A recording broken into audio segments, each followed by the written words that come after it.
नमस्ते, म हरि लामिछाने हजुरहरूलाई मेरो यस युट्युब च्यानलमा हार्दिक स्वागत गर्दछु। आजको भिडियोमा हामी फ्लोरशीट एन्ड ब्रोकर होल्डिङ एनालाइसिससँग सम्बन्धित कुराकानी गर्नेछौँ। कुनै पनि स्टकको ट्रेडिङ फ्लोरशीट कसरी कहाँबाट हेर्ने, साथै ब्रोकर होल्डिङ कसरी कहाँबाट हेर्ने र यी कुराहरूलाई चाहिँ रिफरेन्स मानेर ट्रेडिङ सेटअप कसरी बनाउने भन्ने विषयमा कुराकानी गर्नेछौँ। हामीले सुनिरहेका हुन्छौँ फलानु ब्रोकरमा यति होल्डिङ छ, फलानुले यति होल्डिङ गरेको छ, यो स्टक होल्डिङ गरेको छ, फलानु ब्रोकरबाट चाहिँ यो स्टक्सहरू सेल भइरहेको छ, यो स्टक्सहरू बाई भइरहेको छ। सो ती कुराहरूलाई चाहिँ हामीलाई जिज्ञासा लागिरहेको हुन्छ कि के कस्तो भइरहेको रहेछ, ठुलो ब्रोकरहरूले के कस्ता गरिरहेका रहेछन् भनेर हामीलाई चाहिँ जिज्ञासा भइरहेको हुन्छ। सो यो कुरा चाहिँ हामीले कहाँबाट कसरी हेर्ने त र यसलाई नै रिफरेन्स मानेर पनि हामीले ट्रेड गर्न सक्छौँ कि सक्दैनौँ भन्ने विषयमा आजको भिडियोमा हामी कुराकानी गर्नेछौँ। अघिल्लो भिडियोमा हामीले ओभरअल ब्रोकर एनालाइसिस कसरी गर्ने, टप 10 ब्रोकरमा बाई सेल कुन स्टक्सहरू भइरहेको छ र ती कुरालाई चाहिँ कसरी डिफरेन्स मानेर हामीले मार्केटको एनालाइसिस गर्न सक्छौँ भन्ने विषयमा छलफल गरेका थियौँ। यदि हजुरहरूले हेर्नुभएको छैन भने सो भिडियो हेर्न सक्नुहुनेछ। आज भने हामी कुनै पनि स्टकको फ्लोरशीट र ब्रोकर होल्डिङ कसरी हेर्ने र ती कुरालाई डिफरेन्स मानेर कसरी चाहिँ हामी ट्रेडिङ सेटअप बनाउन सक्छौँ, मार्केटको एनालाइसिस गर्न सक्छौँ, पार्टिकुलर स्टकको एनालाइसिस गर्न सक्छौँ भन्ने विषयमा कुराकानी गर्नेछौँ। आउनुहोस् इन्ट्रो मार्फत भिडियो सुरु गरौँ।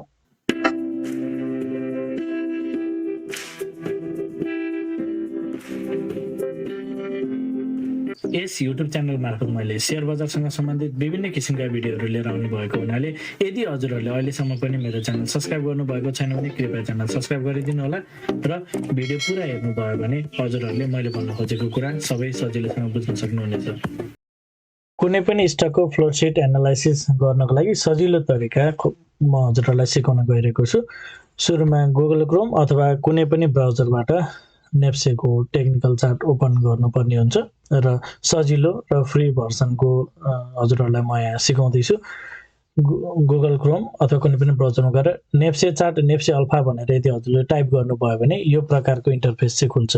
नेप्से चार्ट, नेप्से अल्फा भनेर सर्च गर्नुभयो भने यो प्रकारको इन्टरफेस खुल्छ।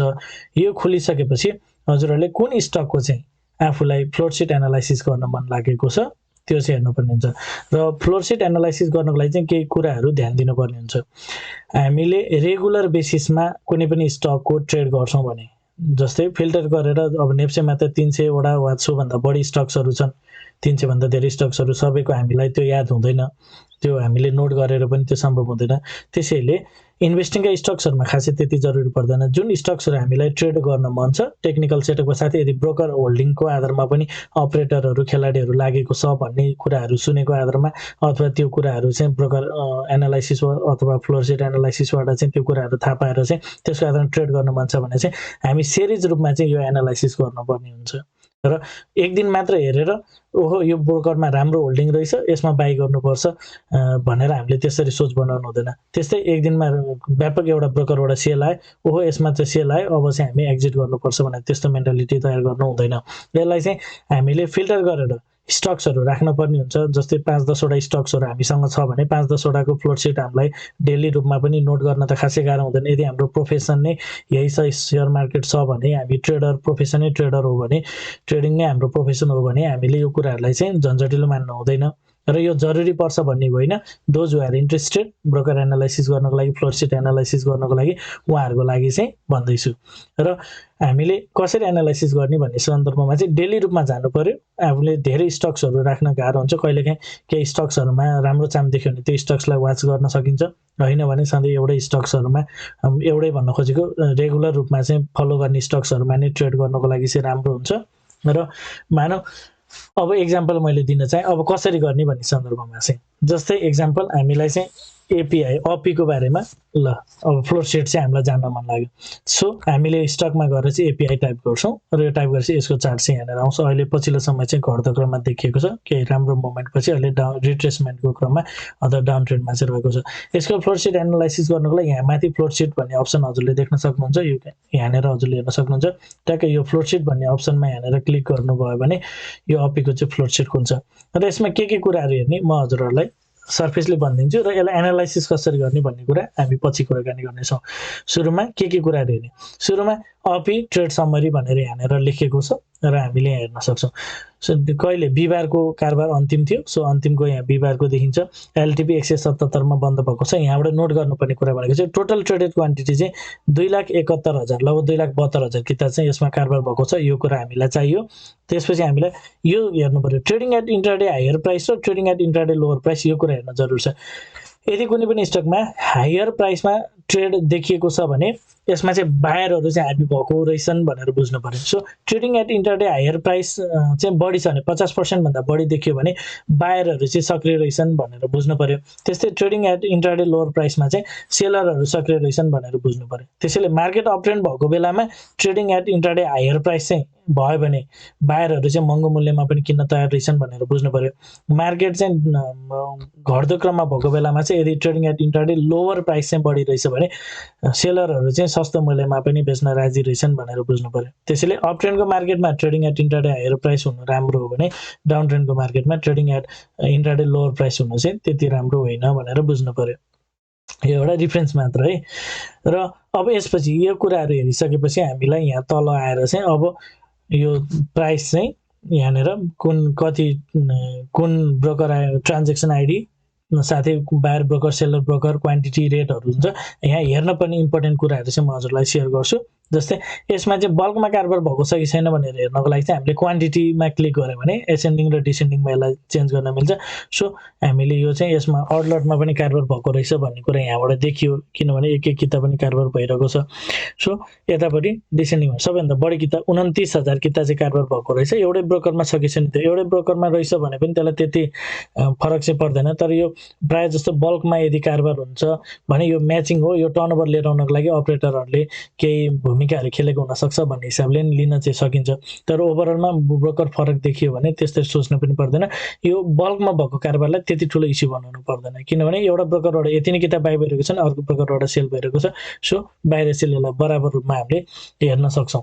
त्यसपछि अर्को कुरा चाहिँ हामीले बल्कमा कारोबार भएको छ कि छैन भनेर हेर्दा 6,000, 4,000, 3,000 यसरी चाहिँ हेर्न सकिन्छ। यो टप 10 नै हेरे पुग्छ, योभन्दा बढी हेर्न जरुरी पर्दैन। सो बल्कमा कारोबार भएको ठिकै देखिन्छ। यति कुरा हेरिसकेपछि अब अरू कुरा हेर्न जरुरी पर्दैन। यो तल फ्लोरशीटको लाइनबाट हामीले हेर्ने भनेको यति मात्र, जुन यहाँनिर ओभरअल फ्लोरशीट छ यहाँबाट त्यति कुरा हेरे पुग्छ। बल्कमा कारोबार भएको छ कि छैन भन्ने कुरा हेर्ने हो र म्याचिङ छ कि छैन त्यो मात्र हेर्ने। त्यसपछि अब यसमा त 2,70,71,000 किता त कारोबार भएको छ। बाई साइडमा बढी छ कि सेल साइडमा बढी छ भनेर हेर्नको लागि यतापट्टि बायर साइड र सेलर साइड भन्ने छ। सुरुमा हामी बायर साइडमा गएर हेरौँ।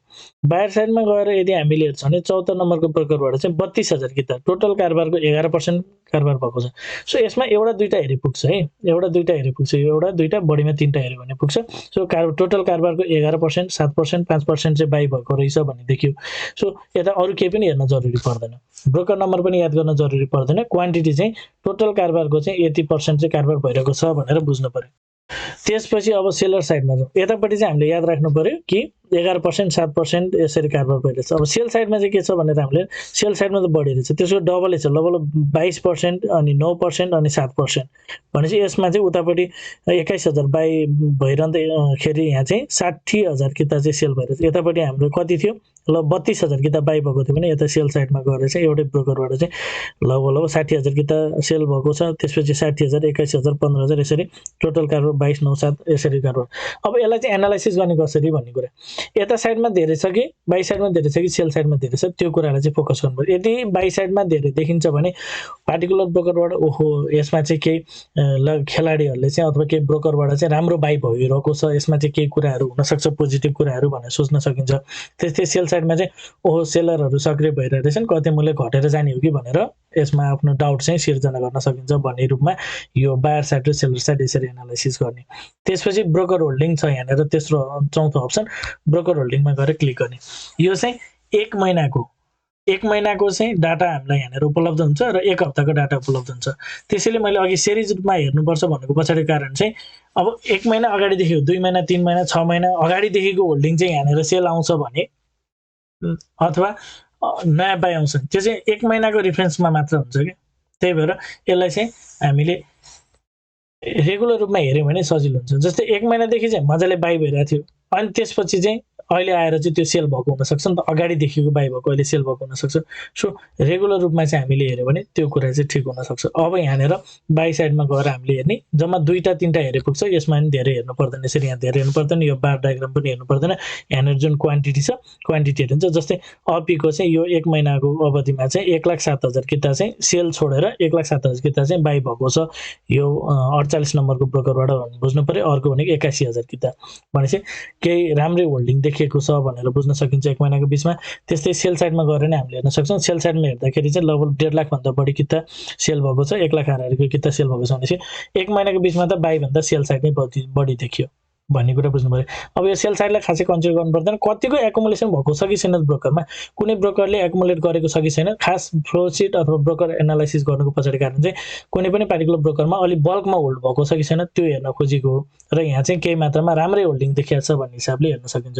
र यो त 1 महिनाको भयो, र यसलाई चाहिँ 1 हप्ताको बिचमा हेर्नको लागि यहाँनिर जुन टाइम पिरियड छ यो पिरियडलाई चाहिँ हामीले चेन्ज गर्न सक्छौँ। अहिले विकलीमा छ, विकलीमा 1 हप्तामा चाहिँ राम्रो होल्डिङ भएको रहेछ एउटा ब्रोकरमा, त्यही 48 नम्बरको ब्रोकरमा 77,000 किता चाहिँ यो 1 हप्ताभित्रमा नै बाई भएको रहेछ भनेपछि राम्रो मान्न सकिन्छ यसलाई। एउटा ब्रोकरबाट चाहिँ एउटा बार एकदम ठुलो नै छ, सो राम्रो एकुमुलेसन भइरहेछ भन्न सकिन्छ। यो सेल साइडलाई खासै फोकस गर्नु पर्दैन। सेल साइडमा हेऱ्यौँ भने उता बाई भएन त यता चाहिँ कम नै सेल छ। सो यसरी चाहिँ हामीले ब्रोकर होल्डिङ चाहिँ एनालाइसिस गर्न सक्छौँ। यो विभिन्न कुराहरू चाहिँ हामीले रिफरेन्स मान्न सक्छौँ। अब अर्को एउटा स्टक्सको एउटा स्याम्पल देखाउन चाहन्छु। अहिले जस्तै हाथवेको चाहिँ एकदम मजाले कारोबार भइरहेको छ। यसमा चाहिँ के छ त एकचोटि हेरौँ। जस्तै हाथवेको चाहिँ फ्लोरशीट यदि हामीले हेर्ने हो भने के रहेछ त भनेर हेर्दाखेरि, ल जस्तै बिहिबारको फ्लोरशीट हेरौँ। टोटल ट्रेडेड क्वान्टिटी कति चाहिँ 1,20,000 किता, लगभग 1,21,000 भन्दा पनि हुन्छ, 1,21,000 किता। Trading at intraday higher price, higher प्राइसमा चाहिँ 90% पार्टिकुलर डेमा चाहिँ 90% चाहिँ कारोबार चाहिँ महँगो मूल्यमा भएको छ भनेर बुझ्नु पर्यो। यो भनेपछि बायरहरू चाहिँ महँगो मूल्यमा किन्न तयार छन् भनेर बुझ्नु पर्यो। यसको अर्थ चाहिँ यो आगामी दिनमा प्राइस अझै बढेर माथितिर जान सक्ने चान्स हुन्छ भनेर एनालाइसिस गर्न सक्छौँ। लोवर प्राइसमा त जम्मा 10% मात्र कारोबार छ भनेपछि बायरहरू चाहिँ महँगो मूल्यमै किन्न तयार रहेछन् भन्ने बुझियो। र यसको पनि सर्फेसले बल्कमा कारोबार भएको छ कि छैन भनेर यहाँनिर एकचोटि हेरौँ। बल्कमा कारोबार भएको छ कि छैन भन्दा चाहिँ जम्मा 2,000 किता 2,140 किता चाहिँ बल्कमा कारोबार भएको रहेछ। त्यसपछि चाहिँ खासै छैन, 2,000 भन्दा कमको किताहरू चाहिँ कारोबार भएको छ भनेपछि त्यस्तो बल्कमा ठुलो ठुलो क्वान्टिटीमा कारोबार भएको छैन। र यसमा चाहिँ हामीले बायर साइडमा हेऱ्यौँ भने चाहिँ लगभग 20,000 किता कारोबारको 17% 9% देखिएको छ भने सेल साइडमा हेर्दाखेरि चाहिँ 18% 16% 14% देखिएको छ। यतापट्टि हामीले हेर्दाखेरि क्वान्टिटी चाहिँ 20 11 देखिएको थियो भने यतापट्टि सेल साइडमा हेर्दाखेरि चाहिँ 22 20 देखिएको छ। यो 20ले यतापट्टिको 20लाई ब्यालेन्स गर्यो भनेपछि अलिकति सेल बढी भएछ भन्ने देख्यो। त्यो 20 ब्यालेन्स गरेपछि 22,000 किता चाहिँ एउटा ब्रोकरबाट अलिकति सेल भएको रहेछ भन्ने बुझ्यो। भनेपछि यो ब्रोकरमा चाहिँ अलिकति सेल पनि आइरहेको रहेछ भन्ने कुरा बुझ्नु पर्यो। सेलरहरू पनि अलिकति माथिल्लो मूल्यमा बेचेर एक्जिट गर्दैछन् भन्ने कुरामा पनि हामीले रेफरेन्स लिन सक्छौँ। र अघि न अपीको हेरेको जस्तै यसको पनि हामीले एउटा ब्रोकर होल्डिङ चाहिँ हेर्न सक्छौँ। अब कन्क्लुजन हजुरहरूलाई म सेयर गर्न चाहन्छु। ब्रोकर होल्डिङबाट चाहिँ के कुरा चाहिँ हामीले फाइन्ड आउट गर्ने भन्दाखेरि, कुनै पनि पार्टिकुलर ब्रोकरमा यदि बल्कमा होल्डिङ देखिएको छ भने यसमा चाहिँ केही राम्रो हुनसक्छ। मार्केट घटेर तलतिर गए पनि यसलाई चाहिँ हामीले एकुमुलेसन गर्न सक्छौँ।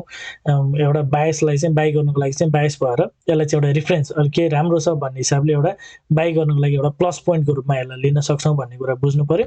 ओभरअलमा त्यस्तै हो है त। हजुरहरूलाई मेरो यो सामग्री के कस्तो लाग्यो कमेन्टमा जानकारी गराइदिनु होला। साथीहरूभाइमा यो भिडियो सेयर गरेर एउटा इन्फर्मेसन साथीहरूभाइमाझ पनि पुर्याउन सक्नुहुनेछ। र मलाई केही सल्लाह सुझाव प्रतिक्रिया दिन चाहनुहुन्छ भने कमेन्ट मार्फत दिन सक्नुहुनेछ। र च्यानल पहिलोपटक हेर्दै हुनुहुन्छ अथवा अहिलेसम्म पनि च्यानल सब्सक्राइब गर्नुभएको छैन भने च्यानल सब्सक्राइब गरेर जोडिनु होला भन्दै आजको भिडियो इन्ड गर्न चाहन्छु। हवस् त, धन्यवाद, नमस्ते।